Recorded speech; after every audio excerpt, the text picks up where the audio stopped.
ஹைதராபாத் மொசபெட் சொல்லப்படுற ரயில் தண்டவாளத்துல ரயில்ல சிக்கி ஒரு நபர் இறந்து போனதா போலீஸ்க்கு தகவல் கிடைக்குது. தகவல் கிடைச்ச போலீஸ் சடலம் இருந்த இடத்துக்கு வந்திருக்காங்க. அப்படி வந்தவங்க சடலத்தை பார்த்து அதிர்ச்சி அடைறாங்க.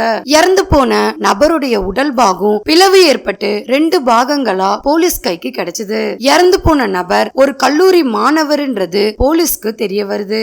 இறந்து போன நபர் யாரு, இது கொலையா இல்ல தற்கொலையான்ற கோணத்துல போலீஸ் தொடர்ந்து அவங்களுடைய விசாரணைய ஆரம்பிக்கிறாங்க. அவருக்கு என்ன நடந்ததுன்றத பத்தி இன்னைக்கு கொஞ்சம் டீடைலா பாத்துடலாம். Welcome to TFT crime. நான் உங்கள் பிரியா. நம்ம சேனலுக்கு புதுசா பார்க்க வர வியூவர்ஸ் சப்ஸ்கிரைப் பண்ணிட்டு லைக் ஒன்னு கொடுத்துருங்க. நீங்க கொடுக்கிற ஒவ்வொரு லைக்குமே அடுத்தடுத்து நான் வீடியோ போடுறதுக்கான புது உத்வேகமா இருக்கும். இப்ப நம்ம வீடியோக்குள்ள போயிடலாம். ஹைதராபாத் முசபெட் சொல்லப்படுற பகுதியில இருக்கிற ரயில்வே தண்டவாளத்துல ஒரு கல்லூரி மாணவருடைய உடல் ரயில்ல சிக்கி 2 துண்டுகளா ரயில்வே டிராக்ல விழுந்திருக்கு. இந்த சடலத்தை பார்த்த பொதுமக்கள் உடனடியா அந்த பகுதியில இருக்கிற காவல் நிலையத்துக்கு தகவலை சொல்லிருக்காங்க. தகவலை வாங்கிக்கிட்ட போலீஸ் சடலம் கிடந்த இடத்துக்கு வர்றாங்க. அப்படி வந்தவங்க அவங்களுடைய முதற்கட்ட விசாரணையும் ஆரம்பிக்கிறாங்க. இறந்து போன நபர் ஒரு கல்லூரி மாணவர்ன்றது போலீஸ்க்கு தெரிய வருது. ஆனா அவர் யாரு, எந்த ஊரை சேர்ந்தவர்ன்றத பத்தி எந்த ஒரு தகவலுமே கிடைக்காம இருந்திருக்கு. இதுக்காக அந்த சுற்றுவட்டார பகுதியில இருக்கிற உள்ளூர் காவல் நிலையங்கள்ல யாராவது மிஸ்ஸிங் கேஸ் ஃபைல் பண்ணிருக்காங்களான்ற கோணத்துல போலீஸ் விசாரணையை நடத்திருக்காங்க.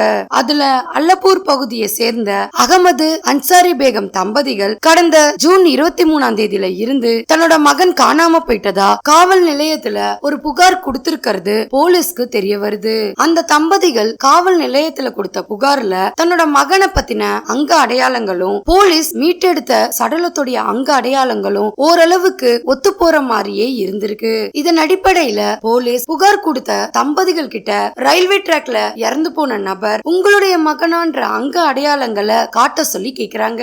அவங்க சொன்னதை கேட்டு பயந்து போன தம்பதிகள் இருவரும் அவங்க சொன்னபடியே சடலம் இருந்த இடத்துக்கு பயத்தோடயே வராங்க. அப்படி வந்ததுமே சடலத்தை பார்த்து கதறி அழுதவங்க இறந்து போன நபர் தன்னுடைய மகன் தான்றத உறுதிப்படுத்திக்கிறாங்க. இறந்து போன நபர் அணிஞ்சிருந்த துணிகளை வச்சு தன்னோட மகன் தான்றத உறுதியா சொல்றாங்க. இறந்து போன நபர் 17 வயசான டேனிஷ் சொல்லப்படுது. ஹைதராபாத் சப்தா நகரை சேர்ந்த அகமது அன்சாரி பேகம் தம்பதிகளுக்கு மூத்த மகன் சொல்லப்படுது. இவருக்கு ஒரு சகோதரியும் இருக்காங்க. டேனிஷ் ஒரு தனியார் கல்லூரியில இடைநிலை மாணவரா 1ஆம் ஆண்டு படிச்சுட்டு வந்திருக்காரு. டேனிஷ் படிப்புல திறமை வாய்ந்த நபரா இருந்திருக்காரு. அறிவாற்றலும் திறமையான ஆளுமையும் இருந்த இவருக்கு நட்பு வட்டாரங்கள் எல்லாமே பெரிதா தான் இருந்திருக்கு. பள்ளி பருவங்கள்ல கூட டேனிஷ்க்கு அதிகப்படியான நண்பர்கள் இருந்து வந்ததா சில ஊடகங்கள் வாயிலா சொல்லப்படுது. இவரு நடுத்தர வர்க்க குடும்பத்தை சேர்ந்தவர்ன்றதாலேயே தன்னோட கல்லூரி படிப்பை முடிச்சதுக்கு பிறகு தன்னோட அப்பா அம்மா இருவரையும் நல்லபடியா பாத்துக்கணும்ன்றது ஒரு லட்சியமாவே இருந்து வந்திருக்கு. அவருடைய தங்கையவும் பெரிய கல்லூரியில படிக்க வச்சு பெரிய இடங்கள்ல திருமணம் செஞ்சு கொடுக்கணும்ன்ற கனவோடையும் லட்சியத்தோடையும் வாழ்ந்துட்டு வந்திருக்காரு. டேனிஷ் மேல அளவு கடந்த பாசம் வச்சிருந்த அவங்களுடைய அப்பா அம்மா அவர் கல்லூரி படிப்பை முடிச்சதுக்கு பிறகு வெளிநாடுகள்ல படிக்கணும்ன்ற கனவோட வாழ்ந்துட்டு வந்திருக்காங்க. அவர் மேல அளவு கடந்த அன்பும் பாசமும் வச்சுதான் வளர்த்துட்டு வந்திருக்காங்க. இந்த சூழல்ல தான் கடந்த ஜூன் 22 இரவு 9:30 மணிக்கு மேல தன்னோட நண்பர்களை பார்த்து வரதா தன்னோட அப்பா அம்மா கிட்ட சொல்லிட்டு தான் டேனிஷ் வீட்ல இருந்து கிளம்பி இருக்காரு. அப்படி கிளம்புனவரு மறுநாள் போலீசால சடலமா மீட்கப்படுறாரு. டேனிஷ் ஒருவேளை தற்கொலை பண்ணிருக்கலாமோன்ற கோணத்துல போலீஸ் விசாரணைய நடத்துறாங்க. ஆனா டேனிஷோடைய அம்மாவும் அப்பாவும் தன்னோட மகன் தற்கொலை செய்யற அளவுக்கு கோழை கிடையாதுன்னு சொல்லிருக்காங்க. போலீஸ்க்கு டேனிஷோடைய உடல் ரயில்வே டிராக்ல இருந்து கண்டுபிடிச்சு மீட்டதால ஒருவேளை தற்கொலையா இருக்குமோன்ற எண்ணம் இருந்து வந்துச்சு. தொடர்ந்து இந்த வழக்குல தீவிர விசாரணைய நடத்திட்டு வந்திருக்காங்க. டேனிஷுடைய குடும்பத்தார்கிட்டையும் உறவினர்கள் கிட்டையும் நட்பு வட்டாரங்கள்லயும் தொடர்ந்து போலீஸ் விசாரணைய நடத்தி வந்திருக்காங்க. மறுபுறம் டேனிஷோட அம்மா அப்பா அவங்க தங்கி வாழ்ந்துட்டு வர்ற பகுதியில டேனிஷ் கூட பழக்கமான ஒரு நபருடைய பெயரை சொல்லிருக்காங்க. அந்த நபர் மேல தங்களுக்கு சந்தேகம் இருக்கிறதாவும் போலீஸோடைய விசாரணையில சொல்லிருக்காங்க. இவங்க கிட்ட இருந்து வாக்குமூலத்தை வாங்கிக்கிட்ட போலீஸ் அவங்க புகார் தெரிவிச்ச நபரை பத்தின விசாரணையும் நடத்துறாங்க.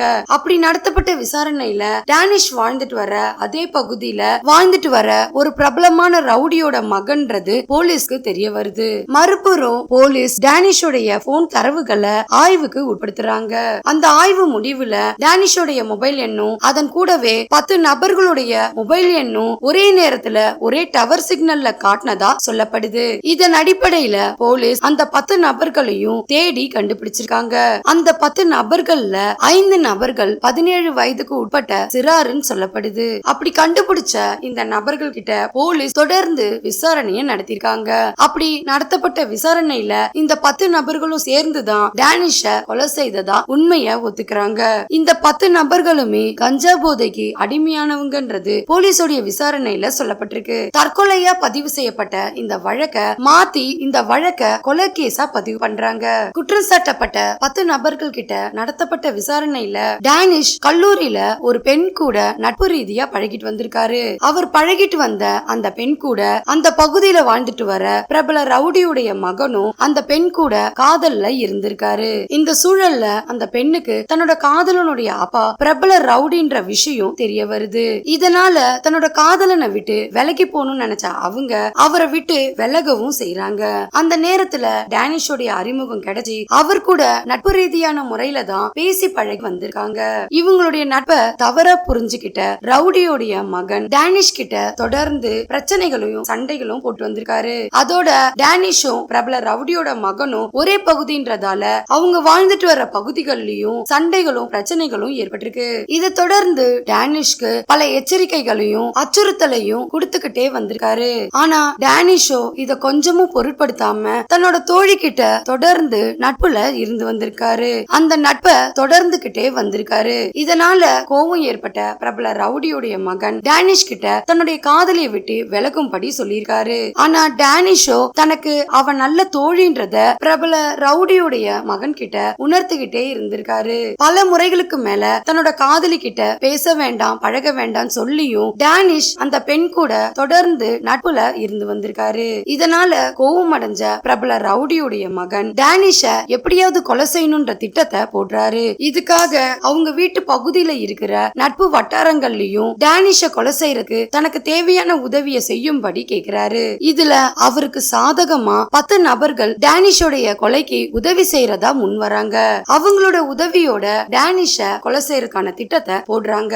கடந்த ஜூன் 22ஆம் தேதி அன்னைக்கு டேனிஷ்க்கு பிரபல ரவுடியோடைய மகன் போன்ல டேனிஷ தொடர்பு கொள்றாரு. இவர் போன் எடுத்து அட்டென்ட் பண்ண டேனிஷ் இனிமே பிரச்சனைகளும் சண்டைகளும் வேண்டான்னு சொல்லி சமாதானமா போகலான்னு சொல்லியிருக்காரு. இத கேட்டு சந்தோஷம் அடைஞ்ச டேனிஷ் கிட்ட இப்பவே டேனிஷ நேர்ல சந்திக்கணும்னு சொல்றாரு. அவர் சொன்ன வார்த்தைகளை நம்பி டேனிஷ் தன்னோட அம்மா கிட்ட தான் நண்பர்களை சந்திச்சுட்டு வரதா சொல்லிட்டு இரவு 9:30 மணிக்கு மேல வீட்ல இருந்து கிளம்பிருக்காரு. அப்படி கிளம்புனவரு பிரபல ரவுடியோடைய மகனை சந்திச்சிருக்காரு. சமாதானம் பேச வந்த டேனிஷ் தன்னோட காதலி கிட்ட தொடர்பு ஏற்படுத்திக்கிட்டதா சொல்லி வாக்குவாதத்துல ஈடுபடுறாரு. இருவருக்குள்ளயும் ஏற்பட்ட வாக்குவாதம் பெரிதாகி பிரச்சனை ஏற்பட ஆரம்பிச்சிருக்கு. அந்த சமயம் பிரபல ரவுடியோடைய மகன் இரு நண்பர்களை உதவிக்கு வச்சுக்கிட்டு பேச்சுவார்த்தை நடந்துட்டு இருந்த நேரத்துல அவருடைய நண்பர்கள் 8 பேரும் அவருக்கு பின்பகுதியில இருந்து வந்திருக்காங்க. அந்த இடத்துல 10 நபர்களை பார்த்ததும் ஏதோ ஒரு பிரச்சனை நடக்க போறதா உணர்றாரு. உடனடியா அந்த இடத்தை விட்டு எப்படியாவது கிளம்பணும்னு நினைக்கிறாரு. ஆனா டேனிஷ் கிட்ட 10 நபர்களுமே வாக்குவாதத்துல ஈடுபட்டாங்க. எப்படியாவது இந்த இடத்தை விட்டு தப்பிச்சு போகணும்னு முயற்சி செய்யும் போதுதான் அந்த கூட்டத்துல இருந்த ஒரு நபர் டேனிஷ பீர் பாட்டிலாலேயே தலையில அடிக்கிறாரு. இதுல நிலத்தடுமாறி கீழே விழுந்தவரு மறுபடியும் எழுந்துக்கிறதுக்கான முயற்சிய செய்திருக்காரு. அந்த சமயம் அந்த கூட்டத்துல இருந்த 2 சிறார்கள் டேனிஷோடைய கழுத்தை அறுத்து தாக்குதலை நடத்திருக்காங்க. அந்த 10 நபர்கள் கிட்ட இருந்தும் தப்பிக்க முடியாத டேனிஷ் சம்பவ இடத்திலேயே உயிரிழந்துறாரு. அவர் இறந்து போயிட்டாருன்றத கன்ஃபார்ம் பண்ணிக்கிட்ட அந்த 10 பேருமே இந்த கொலை சம்பவத்தை எப்படியாவது மறைக்கணும்ன்ற திட்டத்தை போடுறாங்க. இதுக்காக முசபெட் ரயில்வே தண்டவாளத்துல டேனிஷோடைய உடலை கொண்டு போய் போடணும்னு நினைக்கிறாங்க. அவங்க நினைச்சபடியே இறந்து போன டேனிஷோட உடலை கார்ல எடுத்துக்கிட்டு முசபெட் ரயில்வே ட்ராக்கு போறாங்க. அந்த பகுதியில இருக்கிற 2 ரயில்வே ஸ்டேஷனுக்கு இடையில இருக்கிற இரும்பு பாதையில டேனிஷோடைய உடலை போட்டுட்டு அங்க இருந்து தப்பிக்கவும் செய்யறாங்க. அந்த சமயம் இரும்பு பாதையில போடப்பட்டிருந்த டேனிஷோடைய உடல் மேல ரயில் மோதி அவருடைய உடல் 2 பாகங்களா பிளவடைஞ்சிருக்கு. மறுபுறம் வீட்ல இருந்து கிளம்பின டேனிஷ் அன்னைக்கு நேரமாகியும் அன்னைக்கு இரவு முழுவதுமே வீடு திரும்பல. இதனால பயந்து போன டேனிஷோட அம்மா அப்பா அந்த பகுதியில இருக்கிற காவல் நிலையத்துல ஒரு மிஸ்ஸிங் கம்ப்ளைண்ட்டையும் கொடுக்கறாங்க. மறுபுறம் டேனிஷோடைய அப்பா உறவினர்கள் வீட்லயும் கல்லூரி நண்பர்கள் வீடுகள்லயும் மகனை தேட ஆரம்பிக்கிறாரு. அந்த சமயத்துலதான் போலீஸ் கிட்ட இருந்து முசபெட் தண்டவாளத்துல ஒரு சடலம் இருக்கிறதா தகவலை கொடுத்திருக்காங்க. இந்த தகவல் கிடைச்சதுமே உடல் கிடந்த இடத்துக்கு போய் பார்க்கும்போதுதான் இறந்து போன நபர் தன்னோட மகன் தான்றத உறுதிப்படுத்திருக்காங்க. போலீஸ் இந்த வழக்குல இந்த கொலை சம்பவம் நடக்கும்போது 10 நபர்களுமே போதைப் பொருள் பயன்படுத்தினதுக்கு பிறகுதான் டேனிஷ கொலை செய்ததா சொல்லியிருக்காங்க. போலீஸ் இந்த வழக்குல போதிய ஆதாரங்களையும் சாட்சியங்களையும் மொபைல் எண் தரவுகளையும் சேகரிச்சுட்டு வந்திருக்காங்க. இந்த கொலை சம்பவத்துல ஈடுபட்ட 10 நபர்கள்ல 5 நபர்கள் சிறார்ன்றது போலீஸோட விசாரணையில சொல்லப்பட்டிருக்கு. அந்த 5 நபர்களையுமே சிறார் சீர்திருத்த பள்ளியில சேர்த்திருக்கிறதாவும் சொல்லியிருக்காங்க. மீதமுள்ள 5 நபர்களை நீதிமன்றத்துல ஆஜர்படுத்தியிருக்காங்க. இந்த வழக்குல குற்றம் சாட்டப்பட்ட நபர்கள் சிறார்ன்றதால இவங்களுடைய பெயர்களை பயன்படுத்த கூடாதுன்னு தெரிவிச்சிருக்காங்க. அதோட குற்றம் சாட்டப்பட்ட நபர்கள் குற்றம் உறுதியாகிற வரைக்குமே அவங்களுடைய பெயர்களையும் அவங்களுடைய புகைப்படங்களையும் பெயர்களையும் பயன்படுத்த கூடாதுன்றத போலீஸ் ஊடகங்கள் வாயிலா தெரிவிச்சிருக்காங்க. இந்த கொலை வழக்குல 10 நபர்கள் மட்டும்தான் ஈடுபட்டிருக்காங்களா இல்ல மற்ற நபர்கள் யாருக்காவது தொடர்பு இருக்கான்ற கோணத்திலையும் தொடர்ந்து இந்த வழக்குடைய விசாரணைய நடத்திட்டு வராங்க. டேனிஷோடைய அம்மா தன்னோட மகன் பெண் தோழிகள் கூட பழகியதால இந்த கொலை நடந்ததா இல்ல வேற ஏதாவது காரணம் இருக்கான்ற கேள்விய எழுப்பியிருக்காங்க. குற்றம் சாட்டப்பட்ட 10 நபர்களுமே டேனிஷ் கூட பள்ளி பருவத்துல இருந்தே படிச்ச நபர்கள்ன்றது தெரிய வந்திருக்கு. அதோட அவர் நல்ல படிக்கக்கூடிய மாணவர்ன்றதால பொறாமை காரணமா இந்த கொலை நடந்திருக்கான்ற கோணத்திலையும் தொடர்ந்து போலீஸ் இந்த வழக்குல விசாரணையை நடத்திட்டு வராங்க. முழுமையான விசாரணைக்கு பிறகுதான் இந்த வழக்குல மற்ற தகவல் வெளியாகும்னு தெரிவிச்சிருக்காங்க.